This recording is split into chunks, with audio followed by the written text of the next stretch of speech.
ওই মন্দ কাজ ছেড়ে দাও। তোমাদের যদি সমস্যা থাকে, আল্লাহ আমাদেরকে যে রিজেক্ট দিয়েছে ওইটা বাদ করে খাবো।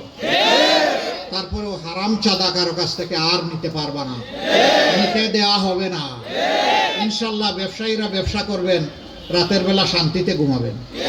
ইনশাল্লাহ বাড়িওয়ালারা বাড়ির খেদমত করবেন, কোন চাঁদাবাজ এসে বলতে পারবে না আমার অংশ আমাকে দেন। এটা কিসের অংশ? তোমার অংশ না তোমার বাবার অংশ? এখানে এসে দাবি করো। এই দুর্নীতি আর চাঁদাবাজ, এই দুইটা যদি বন্ধ হয়ে যায়, বাংলাদেশের মানুষের জীবনে 70% শান্তি নেমে আসবে। বাকি 30% ইনশাল্লাহ আইন দিয়ে নিয়ন্ত্রণ করা হবে, আইন মানতে বাধ্য করা হবে। অবশ্য প্রেসিডেন্ট, প্রধানমন্ত্রী, মন্ত্রী পরিষদের সদস্য, এমপি তারা কিছুটা আইনের বাইরে থাকবেন, তাই না? না, একজন সাধারণ মানুষকে যে অপরাধের কারণে শাস্তি দেওয়া হবে, দেশের প্রেসিডেন্ট, প্রধানমন্ত্রী যদি সেই অপরাধ করে থাকেন, কাউকে ছাড় দিয়ে কথা বলা হবে না।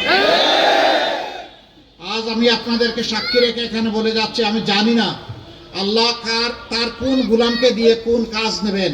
যদি আমাকে দিয়ে এরকম কোন কাজ আল্লাহ নিতে চান, সেদিন আমি ভুল করলে আমাকেও ছাড় দিয়ে আপনারা কথা বলবেন না। আমার কাছ থেকেও কড়ায় গন্ডায় আপনাদের পাওনা হিসাব করে নেবেন। এবং আমি যদি ওই ধরনের কোনো সামাজিক অপরাধ করি, আমার অপরাধের বিচারের দাবিতে আপনারা আওয়াজ তুলবেন। এটি হবে আমার প্রতি ইনসাফ। আমি সেই ইনসাফটাই দেখতে চাই বাংলাদেশে। আপনারা দোয়া করবেন।